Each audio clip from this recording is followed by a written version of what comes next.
नमस्कार मित्रांनो, आज आम्ही जात आहोत एक सुंदर एंगेजमेंटचं डेकोरेशन सेटअप करायला.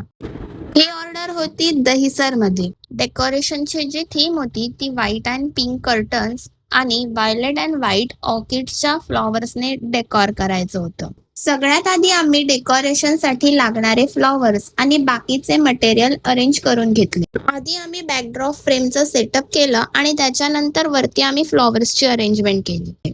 प्रत्येक फ्लॉवर कर्टन्स नीट सेटअप झालाय का आणि तो क्लीन अँड नीट आहे का दिसतोय हे आम्ही आधी पाहून घेतलं. ह्यात जे कपलच्या नावाचे इनिशियल्स आहेत ते आम्ही MDF मध्ये कटिंग करून घेतलेत आणि त्याला जो गोल्डन कलर आहे तो आम्ही घरीच मारलाय. लोकांना डेकोरेशन दिसताना फार सुंदर दिसतं, पण त्यामागे प्रत्येक छोट्या कामासाठी खूप वेळ आणि मेहनत लागते. आणि अशा प्रकारे आजच्या एंगेजमेंट डेकोरेशनचं सेटअप कम्प्लीट झालंय. तुम्हाला कसं वाटलं ते नक्की कमेंट करून सांगा. चला तर मग पुन्हा भेटूया.